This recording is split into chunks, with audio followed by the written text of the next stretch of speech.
ॐ हरि ॐ ॐ श्रीश्च ते लक्ष्मीश्च पत्न्या वहोरात्रे पार्श्वे नक्षत्राणि रूपमश्विनौ व्यातं इघ्ननिघाणं मेघाणं सर्वलोकं मेघाणस्वारि ओम तत्सत। कालकुलालय के इस लोक मंगल अनुष्ठान में आप सभी सज्जनों का हार्दिक स्वागत है, अभिनंदन है। कई दिनों से धन प्राप्ति हेतु आगमुक्त प्रयोगों के बारे में विस्तार से चर्चा की जा रही है।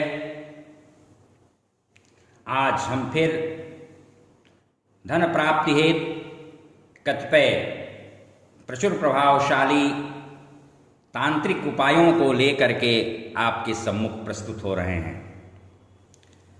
तंत्र साधना में अर्थागम के सटीक छोटे छोटे उपाय कहे गए हैं, जिन्हें नियमित करने से अवश्य व्यक्ति लाभान्वित होता है।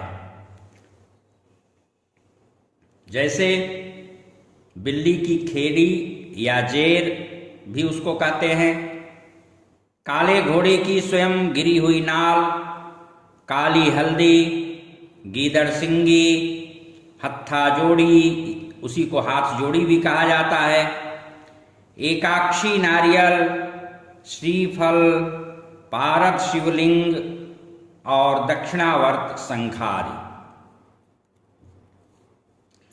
कतिपय वनस्पतियां भी धनदायिनी होती हैं।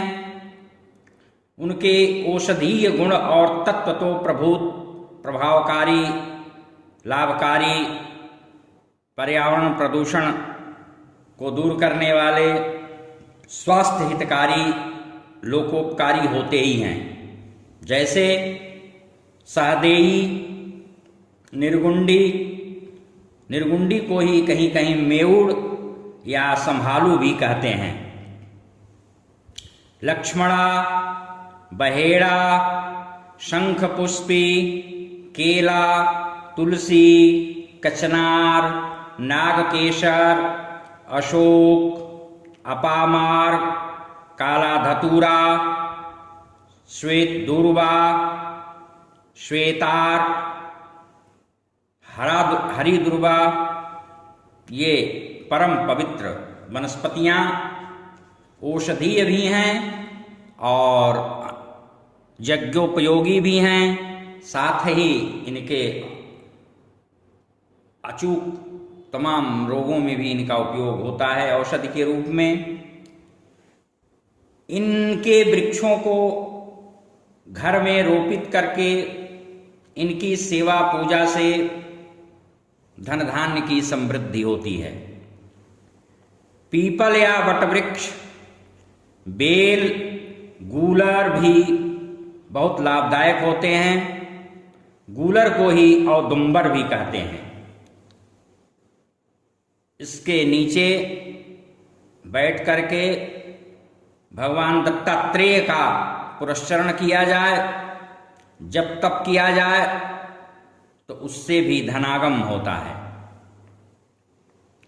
लक्ष्मी के शुभागमन हेतु जलपूर्ण घट कलश, चित्तीदार कौड़ी, नीलकंठ, श्वेत सर्प, हनुमान जी पर चढ़ा हुआ सिंदूर, गणपति पर चढ़ा हुआ रक्त पुष्प, द्वितीया यानी उसी को देहात में दूज कहते हैं, और पूर्णिमा को चंद्रमा का दर्शन, सफेद श्वेत घुंघुची, श्वेत पलाश, ये सारी वस्तुएं भी श्रीप्रद होती हैं। इनका दर्शन, इनका स्पर्श इनका पूजन धनप्रदायक होता है। कतिपय वृक्षों के बांदे भी होते हैं जो शुभ और श्रीप्रद होते हैं। भरणी नक्षत्रोत्पाटित यानी भरणी नक्षत्र में उखाड़ा हुआ दर्भ यानी कुशा का बांदा, लाल वस्त्र में 1 गांठ हल्दी, चावल, 1 चांदी का सिक्का, सुपारी, पान, ये सारी वस्तुएं एक रक्त वस्त्र में बांध करके पूजा स्थल पर रखें और नित्य उसका पूजन जजन करें तो धन धान्य की समृद्धि होती है। ये वृद्धि कारक होते हैं। रोहिणी नक्षत्र में शुक्रवार के दिन गूलर का बांदा ला करके श्वेत वस्त्र में रखकर उस पर इत्र और श्वेत पुष्प चढ़ाकर कपूर से उसकी आरती करके रखा जाए पूजा स्थल पर, और कोई चीज किशमिश या मिश्री का भोग लगा दिया करें तो इससे भी धन धान्य की वृद्धि होती है। सोमवार को आश्लेषा नक्षत्र में बहेड़े का बांदा लाएं और पूजन करके घर के पूजा कक्ष में उसे रखें, स्थापित करें, धूप दीप किया करें तो यह भी अर्थागम का स्रोत बढ़ाने वाला होता है। लक्ष्मी की वृद्धि हेतु कतिपय अन्य छोटे छोटे भी तंत्र प्रयोग हैं जो बहुत ही चमत्कारिक ढंग से अपना प्रभाव परिलक्षित करते हैं। उन्हें भी मैं आप लोगों से साझा कर रहा हूं। इनको भी आप करके अपने जीवन में अवश्य लाभ उठाएं और घर परिवार को धन से समृद्ध करें, युक्त करें।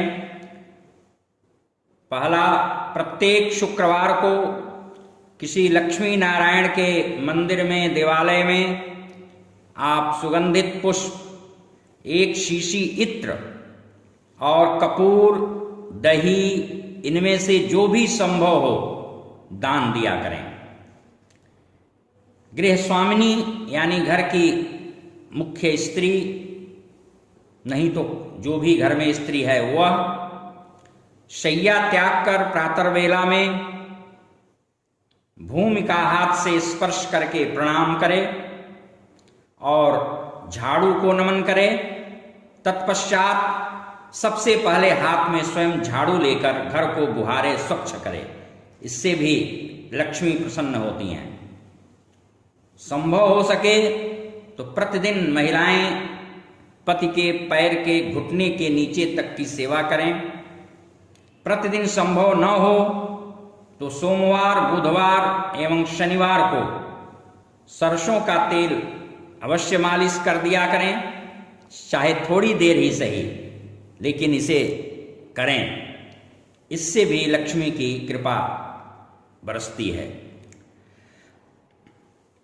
नंबर 4, नियमित या प्रत्येक शुक्रवार को घर में पुरुष सूक्त सहित श्री सूक्त का पाठ करें और पश्चिमाभिमुख होकर के करें तो इससे भी लक्ष्मी का आगम होता है।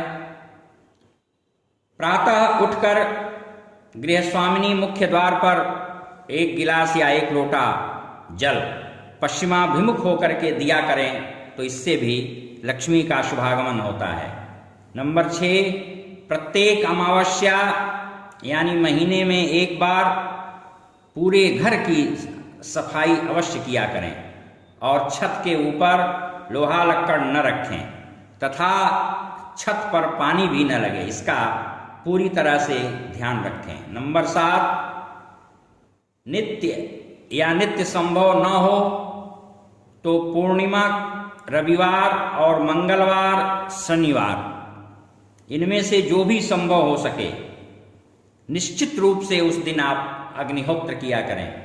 नंबर 8, शनिवार व मंगलवार को घर में गोधूली बेला में लोहबान, गुग्गुल, कपूर, पीली सरसों का धुआं घर के प्रत्येक कक्षों में घुमाएं फैलाएं।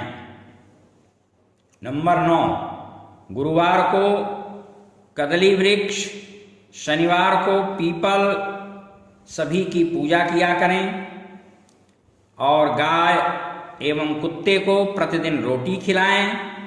घर में तुलसी, विष्णुकांता के पौधों का रोपण करें। इससे प्रभूत लक्ष्मी का आगमन होता है।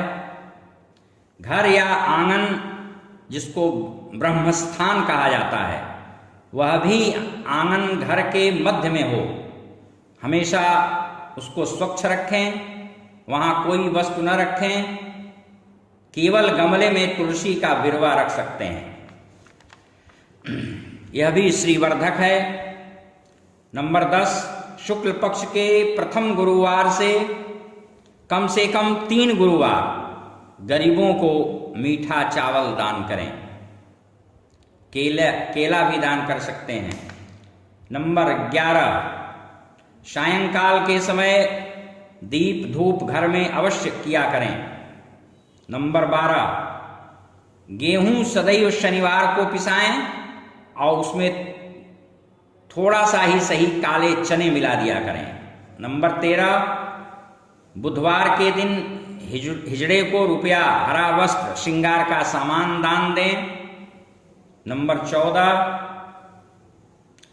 दीपावली को चांदी का सिक्का, 3 गोमती चक्र पूजन करके धन वाले स्थान पर रख दें। 15, कन्याओं को मिश्री मिश्रित खीर खिलाएं, कम से कम 21 शुक्रवार। नंबर 16, दीपावली में एक दक्षिणावर्ती शंख का विधिवत पूजन करके उसे आप अपने पूजा गृह में स्थापित करें। इससे भी धन वैभव की वृद्धि होती है। बुधवार को गोधूली बेला से रात पर्यंत और प्रातः काल कभी भी किसी को पैसा न दिया करें।